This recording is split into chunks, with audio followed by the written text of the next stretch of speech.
Bonjour mesdames et messieurs et bienvenue à ce petit cours d'Histoire 101 qui portera aujourd'hui sur la bataille des plaines d'Abraham, plus communément appelée la bataille de Québec.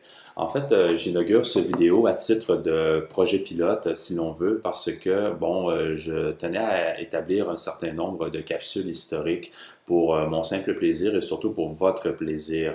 Mon nom est Carl Pépin et je me spécialise en histoire militaire et plus précisément en histoire des pratiques de la guerre. Alors, je vais m'intéresser, par exemple, à tout ce qui concerne la guerre, que ce soit les batailles en tant que telles, les généraux, l'environnement physique, psychologique, les sociétés en temps de guerre et ainsi de suite. Je suis natif de Saint-Georges-de-Beauce, au Québec, au Canada, et puis je suis diplômé d'histoire. En fait, j'ai complété mon baccalauréat en histoire en 2000 à l'Université Laval et j'ai également obtenu mes diplômes de maîtrise et de doctorat à la même université. Par exemple, en 2003, j'ai complété une maîtrise en histoire de l'art et quelques années plus tard, en 2008, j'en ai terminé avec le doctorat. Donc, je me spécialise évidemment en histoire militaire et en fait, comme je mentionnais, à peu près toutes les époques et toutes les aires, les zones géographiques m'intéressent. Et comme je mentionnais, ce petit vidéo qui se veut sans prétention, en fait, constitue le projet pilote d'une série de capsules que je veux amorcer en histoire militaire au bénéfice de tous. Et aujourd'hui, comme je mentionnais, j'avais décidé de parler de la bataille de Québec, la bataille de Québec de 1759. Et puis, j'essaierai d'explorer, en fait, de manière la plus humble possible, tous les aspects proprement militaires associés à cette bataille-là. Mais d'abord, ce que je voudrais faire, ce serait, avec vous, mesdames et messieurs, d'établir le contexte historique de ces batailles-là. Ce qu'il faut bien comprendre dans un premier temps, c'est que les batailles de Québec et de Sainte-Foy de 1759 et 1760 s'inscrivent dans le contexte plus large de ce qu'on a appelé à l'époque la guerre de 7 ans en Europe, qui est une guerre qui a eu lieu plus précisément entre 1756 et 1763. Bien entendu, pour ceux qui le savent peut-être, la guerre de 7 ans fut un conflit majeur du 18e siècle. En fait, la guerre de 7 ans avait commencé quelques années plus tôt, plus précisément en 1754 et notamment dans les colonies nord-américaines. Et rapidement, je vous dirais, le conflit s'est exporté à divers endroits dans le monde. Par exemple, l'on sait que l'Europe demeurait le principal champ de bataille et des affrontements eurent lieu entre les grandes puissances, de l'époque en Amérique du Nord, en Europe, comme je le mentionnais, et même jusqu'en Inde, imaginez-vous. Et par conséquent, les enjeux, notamment les enjeux politiques, économiques, étaient somme toute assez nombreux. En Europe, par exemple, ce qu'on appelait à l'époque le territoire de la Silésie, contrôlé par le roi prussien Frédéric II, faisait l'objet de nombreuses convoitises par les autres puissances européennes de l'époque. Et dans les colonies, bien, mentionnons que les possessions françaises de la Nouvelle-France, des Antilles et des Indes faisaient aussi l'envie de l'Empire britannique. Et en ce qui concerne la situation en Amérique du Nord, bien, on peut affirmer que dès 1754, la possession de la vallée de l'Ohio était au cœur d'un sérieux litige entre la France et l'Angleterre. Bien sûr, territoire occupé par les Français qui sont présents avec la construction d'une chaîne de fortifications, bien, les Britanniques et les Iroquois vont user de diverses manœuvres dans la région de l'Ohio pour affirmer leurs revendications. Par exemple, rappelez-vous que les Britanniques évoquent le fameux traité d'Utrecht de 1713 qui disait à l'époque que les Iroquois vivant dans cette région sont des sujets de la couronne d'Angleterre. Et pour leur part, bien, les Iroquois affirment que la vallée de l'Ohio était une terre ancestrale, ce qui renforce, dans la logique britannique, la volonté de revendication, si je peux dire. Mais au-delà de la crise territoriale autour de la vallée de l'Ohio aux alentours de 1753-1754, d'autres facteurs ont milité en faveur du déclenchement d'une guerre que l'on savait inévitable. Du moins, c'est ma prétention. Par exemple, le contrôle des routes commerciales, comme celle du commerce des peaux, des fourrures, faisait l'objet de contentieux. Et d'autre part, je noterai le désir des Britanniques de contrôler l'influence catholique française en Amérique du Nord.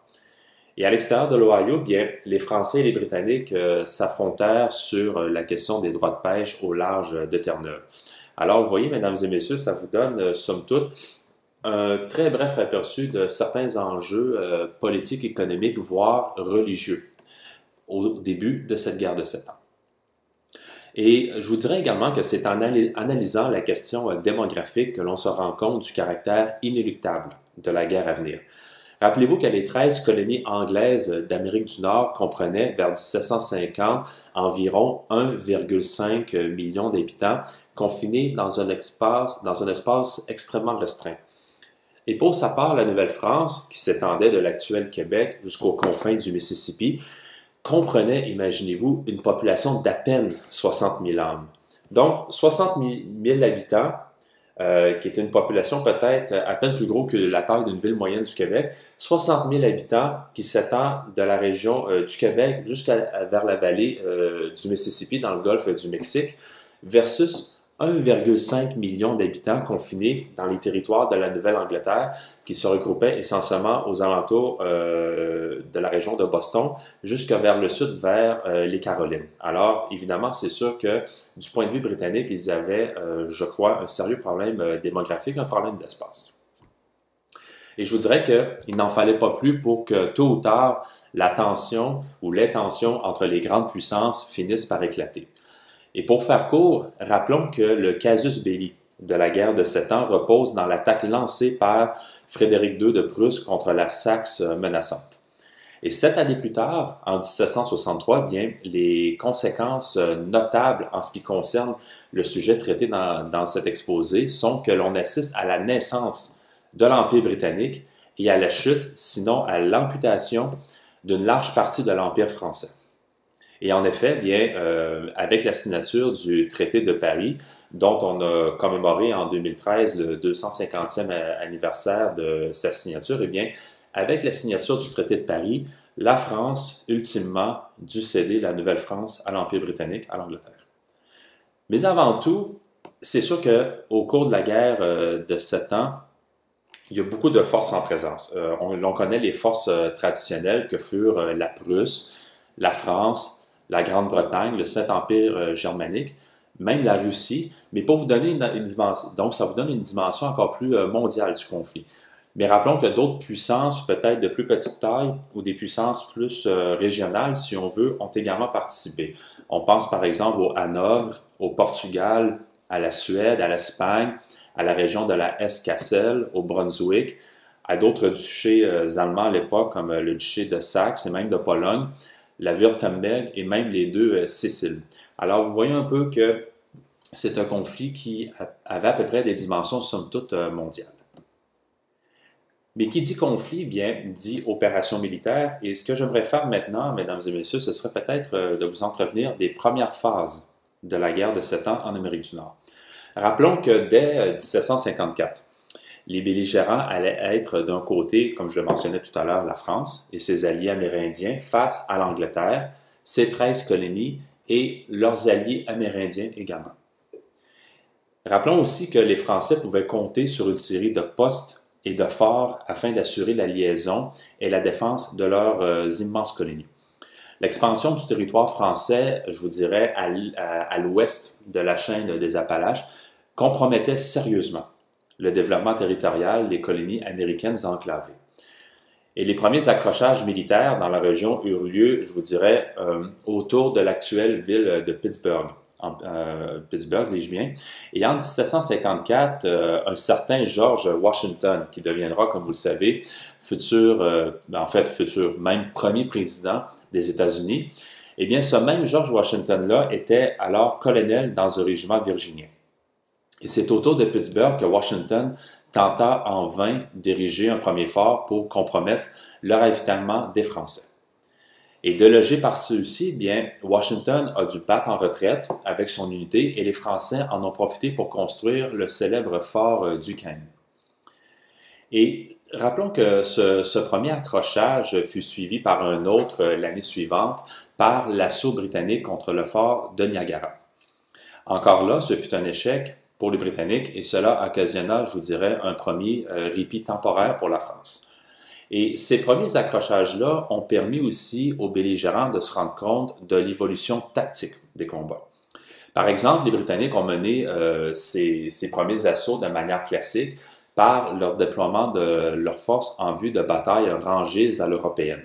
Donc, vous avez vos troupes sur, par exemple, 2 ou 3 rangées de manière très serrée ou déployés en formation qu'on appelle de tirailleurs. Autrement dit, des soldats qui faisaient la guerre classique à l'européenne. On peut par contre se questionner à savoir est-ce que cette tactique s'avéra d'une efficacité prouvée, avérée, ou plutôt d'une efficacité douteuse face aux tactiques françaises et indiennes qui étaient inspirées de la guérilla, pour employer un concept plus moderne. En fait, les premières années d'affrontement en Amérique du Nord ont par conséquent été difficiles pour les Britanniques. Parce que par surcroît, ils étaient aux prises avec la problématique du soulèvement, puis de la déportation de la population acadienne en 1755 et dans les années subséquentes. Ce n'est pas à proprement dit mon propos aujourd'hui, mais il ne faut pas oublier cette dimension-là qui, je pense, est importante. Mais toujours est-il que le 18 mai 1756, l'Angleterre déclare officiellement la guerre à la France, au lendemain notamment de l'attaque prussienne contre la Saxe. Et dès le départ, la France se concentre sur sa stratégie européenne et l'Angleterre concentre, c'est assez paradoxal, va concentrer ses énergies en Amérique du Nord. Et le premier défi du marquis de Montcalm, qui héritera du commandement de l'armée française en Amérique du Nord en 1756, est simple en apparence, mais compliqué à réaliser sur le terrain. Montcalm, imaginez-vous, doit conserver intactes les communications entre le Canada, qui était le nom communément utilisé au lieu de la Nouvelle-France. Donc, il doit garder le contact entre le Canada et la vallée de l'Ohio, qui était le principal objet du litige nord-américain, comme je l'avais expliqué tout à l'heure. Mais le fort britannique d'Oswego, et c'est là le nœud de l'affaire, si on peut dire, au début de la guerre, le fort britannique d'Oswego menace carrément cette communication-là. En fait, cette fortification fera d'ailleurs l'objet d'un des premiers assauts français à la suite d'une expédition surprise qui va réussir. Et cet échec des Britanniques à maintenir ou à défendre le fort d'Oswego ne les ont pas empêchés cependant, en 1757, de se ressaisir avec des renforts qui avaient donc comme objectif initial la prise de Louisbourg, porte d'entrée à l'intérieur du Canada. Alors, ce qu'il faut bien comprendre ici, c'est qu'au début de la guerre, l'Empire français en Amérique du Nord subit des pressions de toutes parts, mais sur deux points stratégiques en particulier. Vous avez tout le secteur de la vallée de l'Ohio, avec les forts Duquesne et Oswego que je viens de mentionner, ce qu'on pourrait parler d'une pénétration des Britanniques de l'Empire français par le sud. Puis, un peu plus à l'ouest, dans la région atlantique, vous avez une énorme pression qui va s'établir contre la position stratégique française à Louisbourg. Les Britanniques piétinent donc à Louisbourg et les Français en profitent pour attaquer victorieusement le fort Henry la même année. Alors, vous vous rendez compte d'une certaine façon que cette aventure britannique-là contre l'Empire français, qui était censée être facile a priori, bien, parce que les Britanniques avaient plus de ressources militaires, on s'entend, bien disons que ça a été compliqué dans les premiers temps et la France a su bien tirer son épingle du jeu. 1757 fut somme toute, comme on le voit, une bonne année pour la France en Amérique du Nord. L'année suivante, et avec plus de moyens, bien, les Britanniques, évidemment, vont lancer simultanément des assauts contre Louisbourg, comme je le mentionnais, et un peu plus au sud contre les forts Carillon et Duquesne. Ces derniers, en fait, les Britanniques vont être battus à Carillon, mais étant plus nombreux, ils peuvent à la fois mettre de la pression sur Louisbourg, de même qu'en Ohio. Vous voyez, c'est toujours cette espèce de double pression, pression à l'est contre Louisbourg et pression au sud à partir des forts Duquesne, Oswego et un peu plus tard contre Carillon. D'ailleurs, et ça me fait penser, le fort Frontenac finit aussi par tomber sans trop de résistance de la part des Français. Et la chute de Frontenac, en fait, coupe ainsi les communications entre certains postes français. Et autre bonne nouvelle britannique, au tournant de 1758, eh bien, finalement, le fort de Louisbourg, qui, comme vous le savez peut-être, avait fait l'objet de maintes pressions militaires, bien, ce fort de Louisbourg-là tombera en juillet de 1758 devant une armée anglaise imposante. D'ailleurs, rappelez-vous, les Britanniques avaient entre 14 000 et 15 000 hommes juste contre l'attaque de Louisbourg, ce qui n'était pas peu dire. Et dans tout ce contexte, la situation est qu'à la fin de 1758, le Canada est somme toute intact aux mains des Français, malgré la chute de Louisbourg. Mais les Britanniques ont capturé tout le pourtour de l'Ohio jusqu'à Louisbourg. Alors, c'est comme si les Britanniques avaient capturé certaines enveloppes défensives autour de l'Empire français, mais la Nouvelle-France, ou si vous préférez le Canada, demeure intact, mais il y a une chose qui va inquiéter les Français, c'est que le Canada est coupé d'à peu près toute communication avec la métropole de France. Et naturellement, le marquis de Montcalm, le général qui commande les troupes françaises en Amérique du Nord, comprend rapidement qu'avec les forces à sa disposition, sa priorité consiste à se concentrer sur le Canada, le défendre, principalement sur une ligne de front qui s'établit entre les villes de Québec et de Montréal. Et c'est là que l'aspect un peu plus intéressant commence en fait, et pour certains, ça pourrait être même marquer la fin de l'Empire français en Amérique du Nord, c'est que bien que le Canada, comme je le mentionnais, est toujours entre les mains des Français officiellement, du moins à la fin de 1758, les choses pour la France commenceront à se gâter l'année suivante. En fait, le 21 juin 1759, à cette date-là, les observateurs français à Québec repèrent la flotte navale militaire des Britanniques devant la cité. En fait, la flotte navale britannique qui apparaît devant Québec embarque une force composée. Imaginez-vous, c'était des effectifs, je vous dirais, assez imposants pour les Britanniques à l'époque. La flotte navale britannique comprend quelques 3 brigades d'infanterie sous les ordres des généraux Monckton, Townshend et Murray, qui tous répondent du général Wolfe, James Wolfe, qui est le commandant, disons, suprême du contingent britannique lors des opérations de Québec. Et puisque j'ai mentionné le général Monckton, rappelons que celui-ci reçoit l'ordre de déployer ses hommes d'une part à la pointe de Lévis, en face de Québec, afin de commencer ce qu'on appellera le siège de la ville par une série de bombardements d'artillerie, que ce soit de l'artillerie terrestre ou navale. Et sur la rive nord de Québec, Wolfe déploie une large partie des forces restantes à l'est de ce qui est aujourd'hui la rivière Montmorency. Et là, nous sommes le 12 juillet 1759 et le siège militaire de la ville de Québec débute. Étrangement peut-être, les Français s'attendaient surtout à une avance plus directe des forces britanniques en provenance du lac Ontario ou peut-être par le lac Champlain qui, vous le savez peut-être, était, si on veut, la voie traditionnelle d'invasion du Canada à partir des États-Unis. Et cette descente de Wolfe-là sur le Saint-Laurent va quand même surprendre les Français. Malgré tout, le marquis de Montcalm avait pris certaines précautions, évidemment. Il avait en effet ordonné la construction d'un système défensif le long du Saint-Laurent, du fleuve Saint-Laurent, entre les rivières Saint-Charles et Montmorency.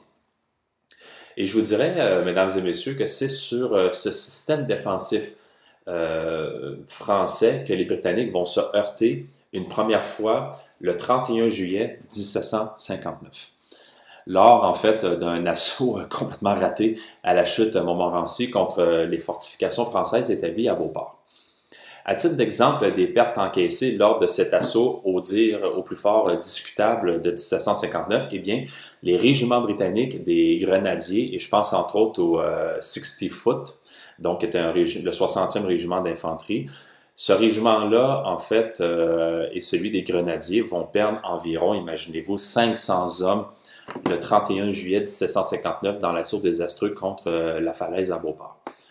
Et conscient de cet échec-là, le général Wolfe va ordonner pendant les semaines suivantes à ses navires de manœuvrer pour repérer de bonnes zones de débarquement et couper le ravitaillement des Français dans la ville.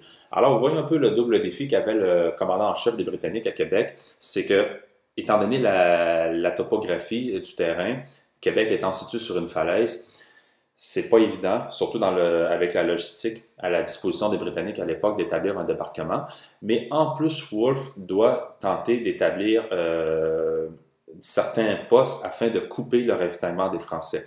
Et c'est pour ça qu'il faut faire attention avec la notion de siège militaire que j'ai souvent constaté dans l'historiographie où il y avait certains problèmes lorsqu'on traite de la bataille de Québec.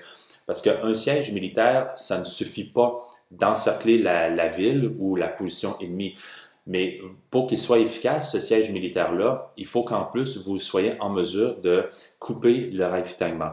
Donc, ce que ça veut dire, c'est que c'est pas parce que vous encerclez une position que l'ennemi peut être automatiquement coupé de ses ravitaillements. Alors, vous voyez un peu, c'est un peu le double défi du général Wolfe, notamment, c'était l'un de ces éléments-là de son défi, c'était de s'assurer que non seulement il devait militairement encercler Québec, mais à la longue, user les forces françaises en coupant le ravitaillement de la ville, que ce soit le ravitaillement des militaires français ou celui de la population enclavée.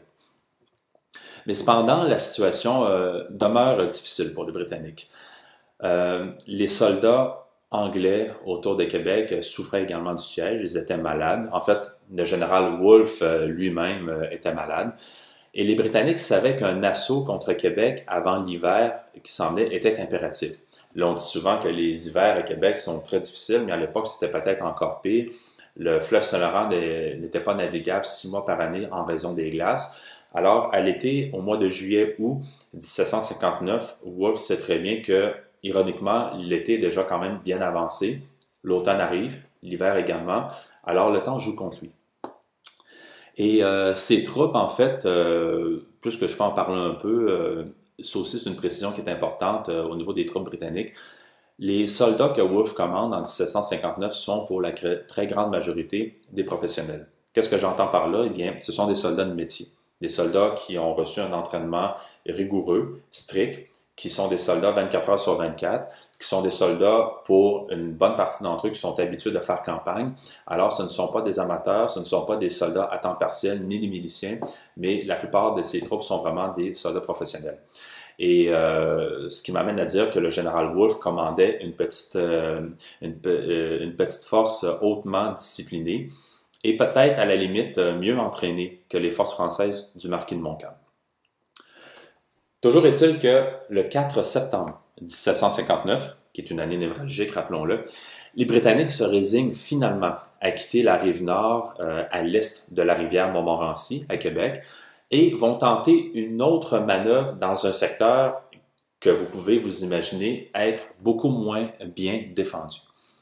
Ironiquement, malgré l'échec, à Montmorency entre autres, la manœuvre britannique autour de Beauport avait fini par persuader le général Montcalm de la diversion de cette action, à savoir qu'il fallait renforcer les défenses de Beauport. Et Montcalm, néanmoins, va, en bon stratège, si on peut dire, envoyer le général Bougainville et ses quelques 3000 hommes en amont de Québec, un peu plus vers l'ouest, afin d'y établir des postes d'observation le long du fleuve. Vous le savez peut-être, Bougainville commandait entre autres une partie des forces, des quelques rares forces de cavalerie françaises à l'époque. Donc, vous êtes à cheval, vous vous déplacez plus rapidement, et le but étant d'établir des postes de reconnaissance, pas seulement dans la ville de Québec, ce qui en soi est inutile parce que vous avez déjà le nœud de votre garnison militaire et de vos observateurs, mais il faut davantage étirer votre front parce que vous vous doutez peut-être que l'ennemi va tenter une manœuvre un peu plus à l'ouest de la capitale, étant donné, rappelez-vous, que l'attaque contre Beauport vers l'est avait échoué au tournant du mois de juillet et du mois d'août 1759. Rappelons encore une fois que le dilemme du général britannique Wolfe était de trouver l'endroit idéal où débarquer son armée, de préférence sur un terrain plat qui permettrait de couper la liaison entre Québec et Montréal. On oublie donc la bataille de Beauport, ça c'est terminé, c'est un dossier réglé, ça a été un désastre pour les Britanniques, mais il faut regarder vers l'avant. Et il fallait passer à autre chose. Il fallait également, pour Wolfe et ses troupes, ne pas débarquer trop loin en amont, c'est-à-dire à l'ouest de Québec. Sinon, les Français auraient pu facilement 1 ou 2 jours pour transférer le gros de leurs troupes situées à Beauport. Alors, vous voyez, c'est un peu ça que Wolfe se dit, c'est que l'attaque de Beauport a raté, mais en même temps, le général Wolfe a réussi, si je peux dire, à fixer les forces britanniques, pardon, pas les forces britanniques, les forces françaises à l'est de Québec, à Beauport. Donc, Wolfe doit trouver une façon de transférer le gros de son armée, si on veut, aux yeux et au su de l'ennemi français, mais en même temps, il doit débarquer ses troupes dans un secteur où le terrain le favorise, ce qui n'est pas chose facile à Québec.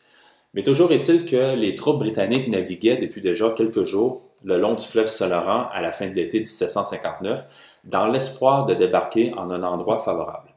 Et c'est finalement le 12 septembre 1759 qu'une tentative de débarquement va s'effectuer dans un endroit que l'on appelait à l'époque, qu'on appelle toujours en fait l'Anse-au-Foulon, à travers un petit sentier assez abrupt situé au sud-ouest de la ville, à peu près à 3 km en amont de la pointe du Cap-Diamant. Et à titre indicatif, notons que la hauteur entre la berge et le plateau en fait qui sont les plaines d'Abraham, était d'environ 53 mètres. Et en haut, les Français avaient déployé une batterie de canons qui défendait le passage, ou du moins qui était censé défendre le passage. Et les Britanniques avaient rapidement compris que la surprise et le secret étaient essentiels, voire capital, à la réussite de l'opération. Autrement dit, retenez ceci, on attaque Québec par l'ouest et on oublie le secteur est à Beauport. Mais évidemment, il faut trouver un chemin qui s'y prête. Et c'est à un petit groupe de soldats anglais que va échoir la mission de débarquer sur la berge, d'une part, et d'autre part, de grimper la pente abrupte, s'emparer du sentier et, si nécessaire, éliminer la garnison ennemie en poste.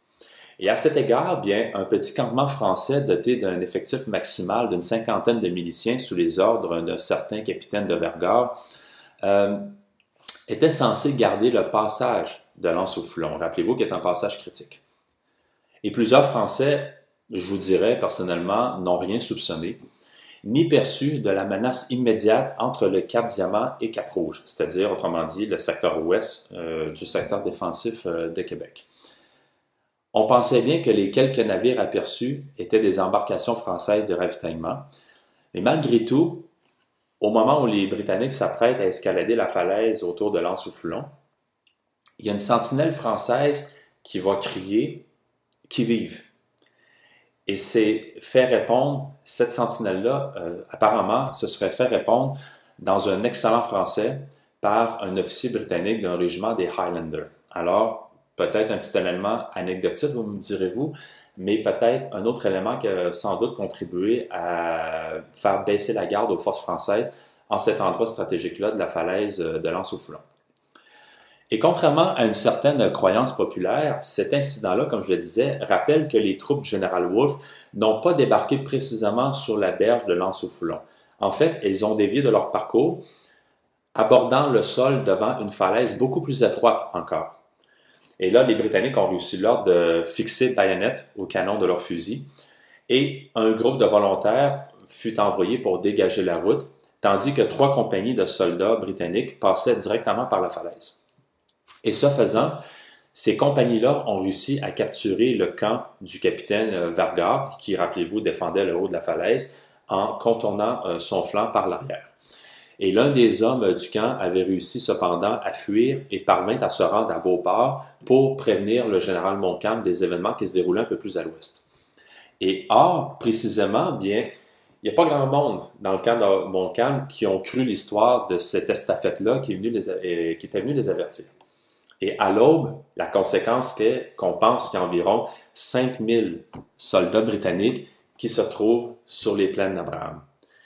Et là, si vous pensez qu'à Montcalm n'avait pas suffisamment de problèmes, eh bien là, avec l'équivalent de plusieurs bataillons britanniques sur les plaines, dans un terrain propice, en face de Québec, là, c'est vrai que Montcalm a tout un problème sous les bras.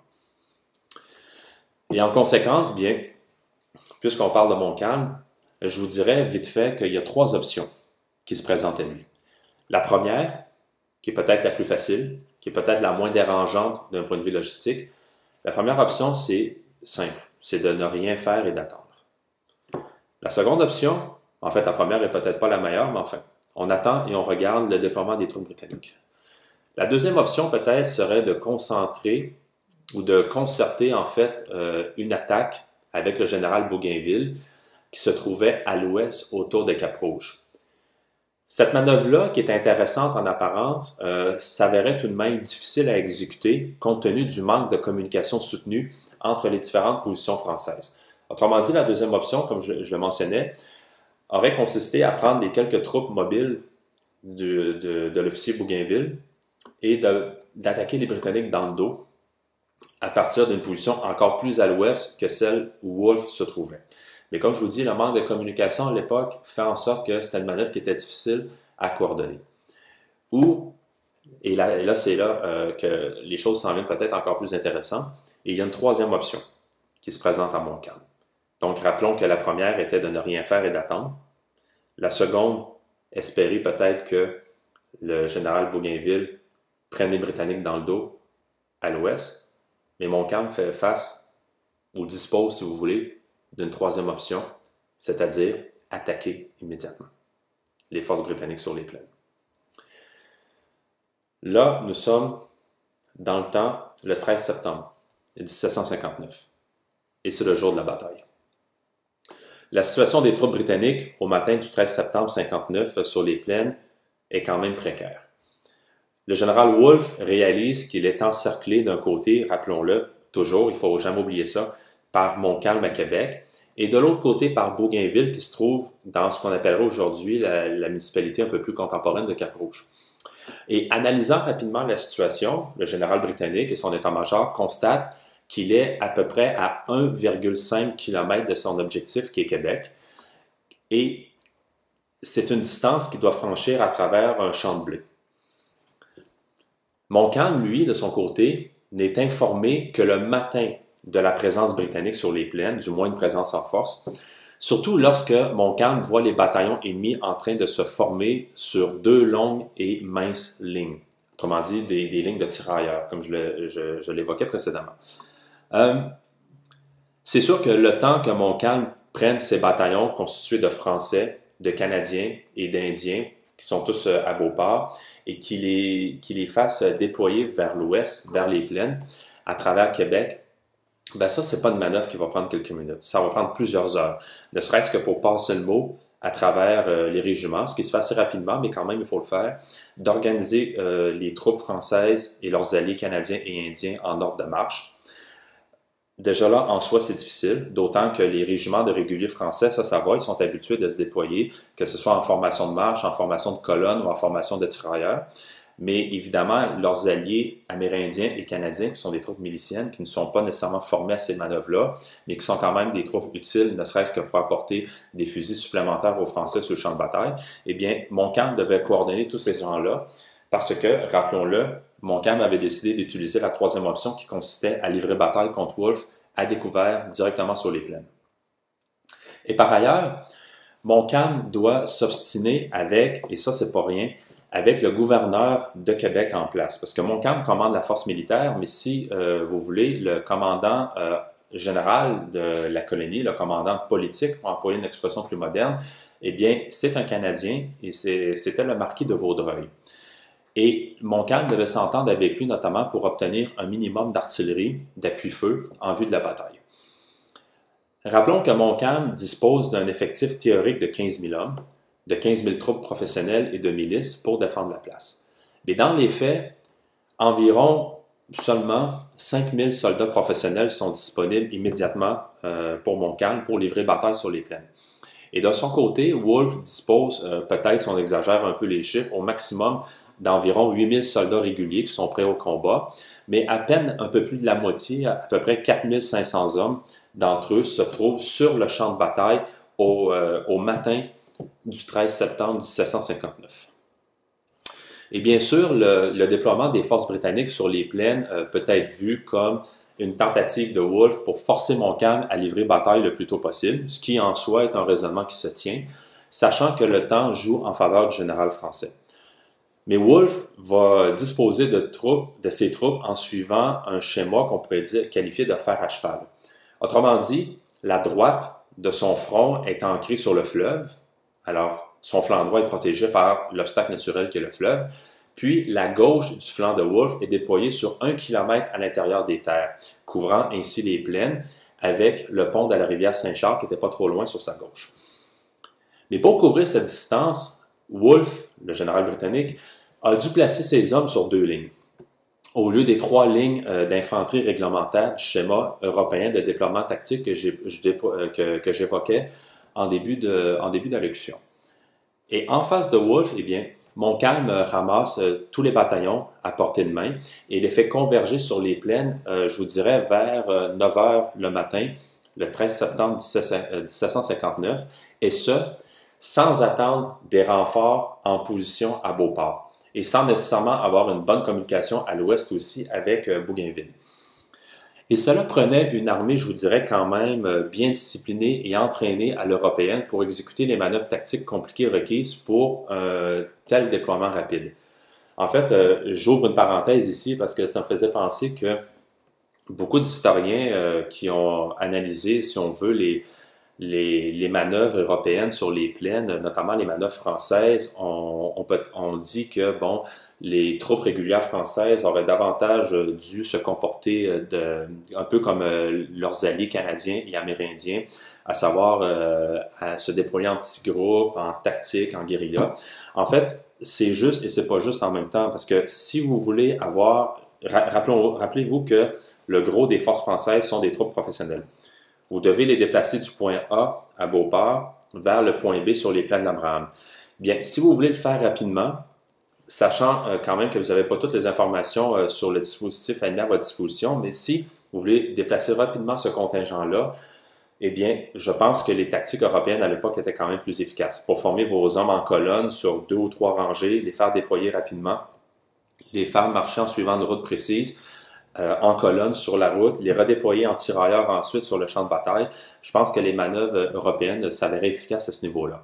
Mais toujours est-il que Montcalm a un problème majeur, c'est que il avait perdu quand même depuis 1754 des effectifs passablement élevés en troupes régulières. Et pour compenser, comme je l'ai sous-entendu tout à l'heure, il a dû intégrer des miliciens moins familiers aux manœuvres précédemment mentionnées, aux manœuvres tactiques. Et cela, vous pouvez vous en douter, mesdames et messieurs, va affecter en fin de compte les performances de l'armée française sur le champ de bataille. Bref, les premiers accrochages entre Français et Anglais ont eu lieu entre la gauche de Wolfe, qui était composée d'infanterie légère et de régiments de réserve commandés par l'officier Townshend, et les miliciens canadiens et les milices canadiennes et indiennes qui les harcelaient. Et de leur côté, eh bien, les 3 canons français et l'unique canon anglais sur le champ de bataille ont tiré sur l'infanterie des 2 camps, donc se sont ouverts le feu l'un envers l'autre, pendant, je vous dirais, environ 1 heure avant que les Français donnent l'assaut. Et vers 10 heures le matin, le 13 septembre 1759, eh bien, les bataillons réguliers français ont avancé, et à ce moment-là, bien, les bataillons anglais qui étaient couchés au sol littéralement pour éviter le tir de la mousqueterie française, et pour éviter aussi le feu des miliciens canadiens et indiens sur leur flanc, eh bien, ces bataillons-là vont littéralement se lever debout. L'histoire retient que les Français ont été les premiers vers le feu. Et la fameuse salve française, cette salve initiale, si vous préférez, a été tirée à grande distance par rapport à ce que les standards européens recommandaient à l'époque, si bien qu'il n'y a pas beaucoup de balles de mousquet françaises qui ont atteint des soldats britanniques. Ça ne veut pas dire qu'il n'y a pas eu des pertes, mais ça n'a pas été un tir efficace, si vous voulez. Par la suite, de ce que je me rappelle, eh bien, les Français se sont couchés, après avoir tiré leur première salve, les Français se sont couchés pour recharger leurs fusils et se sont relevés pour avancer à une distance de moins de 40 mètres de leurs ennemis britanniques. Et cette première salve-là avait, comme je le disais, causé des pertes chez les troupes de Wolfe, mais celles-ci sont quand même restées debout, presque impassibles, je dirais même presque stoïques, face au feu français, et les troupes britanniques ont encaissé ce premier choc-là avec discipline. Et c'est un élément important, je pense, de la bataille des plaines et de n'importe quelle bataille, parce que souvent les soldats, et c'est tout à fait normal, c'est un réflexe humain, vont avoir tendance à un peu avoir peur, à la limite, sinon paniquer, mais sur le champ de bataille, considérant le caractère professionnel des forces armées britanniques, eh bien, moi, ce qui me surprend le premier, c'est que Wolfe et ses officiers ont quand même réussi à resserrer la discipline.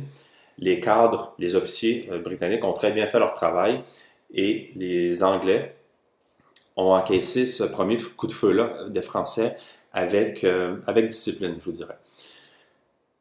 Et toujours est-il que les Britanniques ont attendu que les Français soient à moins de 35 mètres avant d'ouvrir le feu sur eux. Entre 30 et 40 mètres, selon la portée du vent et selon le nombre de fusils qui tirent en un point précis, je vous dirais que moins de 40 mètres par rapport à votre ennemi était la distance efficace à l'époque pour les Britanniques pour ouvrir le feu, surtout considérant le type d'arme à feu qu'ils utilisaient, qui était pour la plupart des soldats le mousquet Brown Bess.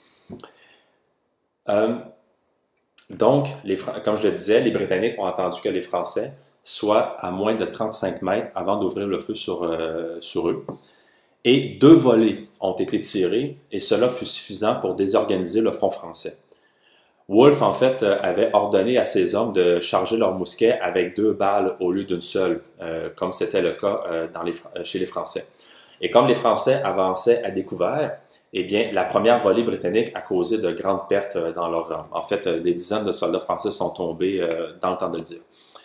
Et les hommes de Wolfe ont ensuite avancé de quelques pas vers les rangs brisés, les rangs décimés des Français, et c'est là que ça se corse encore plus.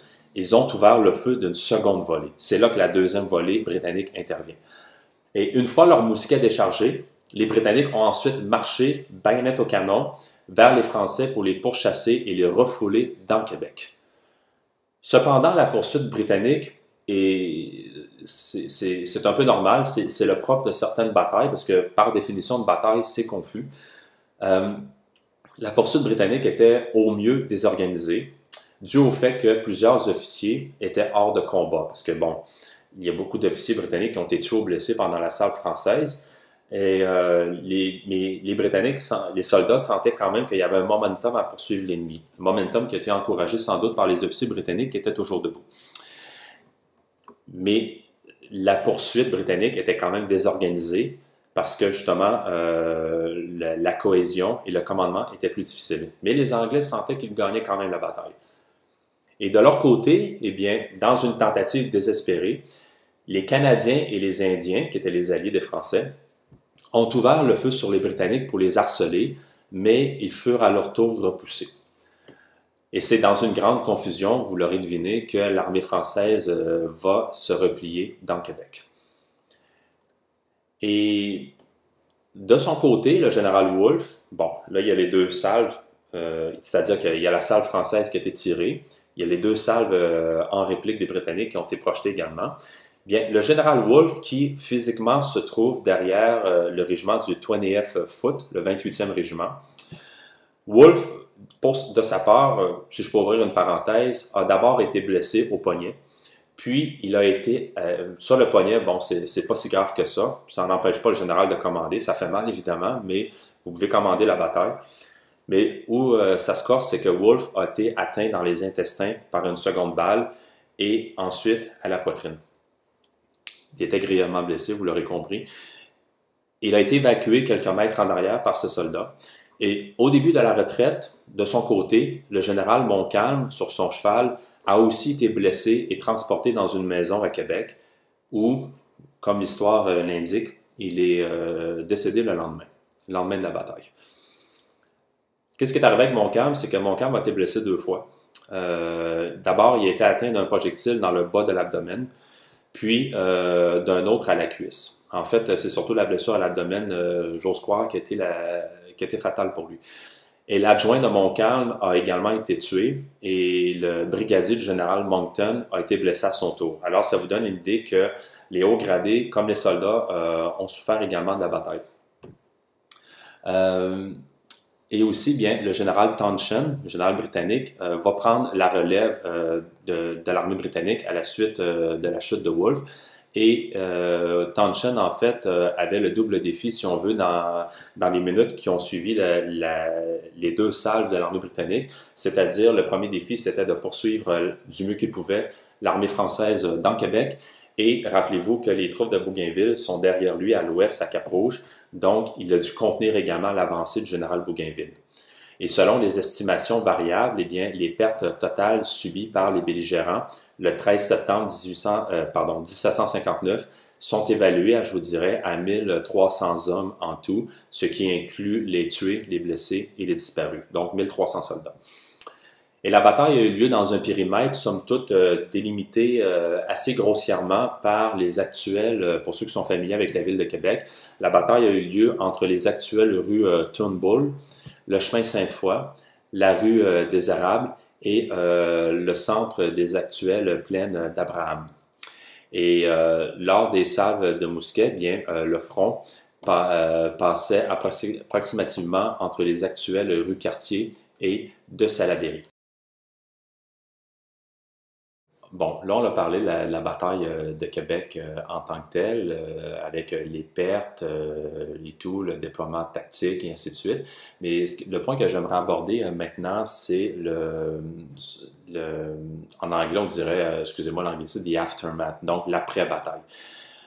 Rappelons que comment je peux vous dire ça, le lendemain de la bataille des Plaines d'Abraham, je vous dirais, d'une part, avait laissé maintes récriminations dans le camp français.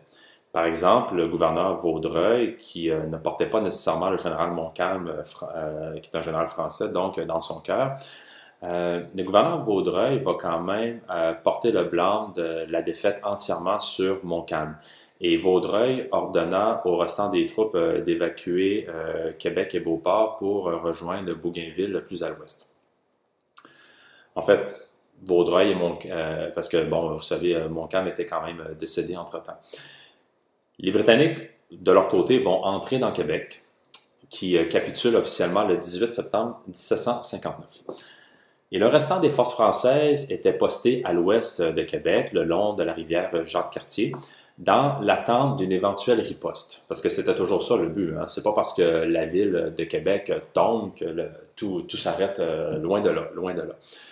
Mais dans la ville, les forces britanniques sont laissées à elles-mêmes. Les Britanniques entrent dans la ville, la population meurtrie, traumatisée, sans doute démoralisée, côtoie et fréquente les soldats britanniques qui, comme je l'ai dit, sont laissés à eux-mêmes. Ensuite, la flotte britannique, pour sa part, avait dû aussi quitter Québec, peu de temps après sa capture, afin de déjouer notamment les glaces qui commençaient, imaginez-vous déjà, à s'accumuler dans la vallée du Saint-Laurent. Et tout ça pour vous dire que les troupes britanniques qui sont dans la ville vont sans doute s'apprêter à passer un hiver de 1759-1760 qui sera somme toute assez long, assez rigoureux dans tous les sens du terme. Mais pour les Français, en fait, il ne s'agit que d'une partie remise. Parce que ce qui va se passer, c'est qu'au printemps de 1760, les forces françaises revinrent à la charge. Et je vous dirais que c'est là que s'amorcent les prémices de ce qu'on appellera plus tard la bataille de Sainte-Foy, qui va avoir lieu précisément le 28 avril 1760. Qu'est-ce que je pourrais vous dire à propos de la bataille de Sainte-Foy? Ben, d'une part, je pourrais vous parler du commandant. Notons que c'est François de Gaston, en fait, qu'on appelle communément le chevalier de Lévis, qui prit le commandement des forces françaises au lendemain de la bataille de Québec. La situation est que en avril 1760, ben, je vous apprendrai peut-être rien, mais disons poliment que la situation était très précaire dans les deux camps.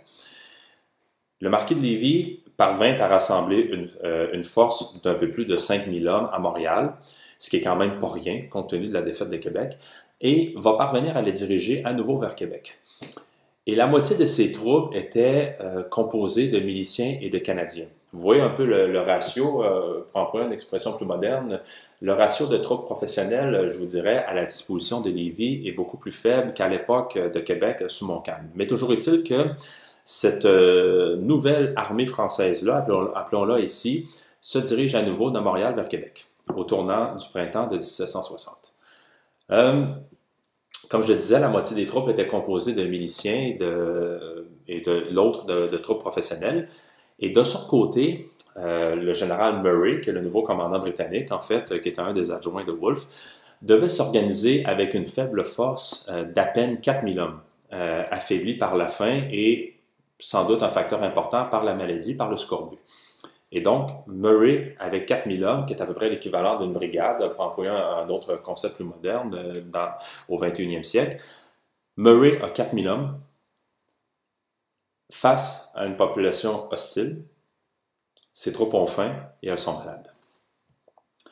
Et le général Murray jugeait que ses troupes n'étaient pas assez nombreuses pour défendre adéquatement Québec à l'intérieur des murs. Encore là, loin de moi l'idée de contester son jugement, j'étais pas là, c'est lui qui y était.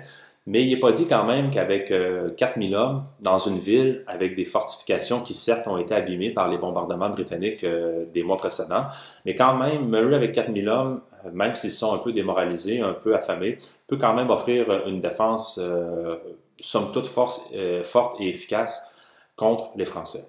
Par conséquent, Murray va déployer à peu près 3800 hommes, presque toute sa force, de 4000 hommes, vers l'ouest avec une vingtaine de canons sur la même position, imaginez-vous, que Montcalm avait occupé l'été précédent.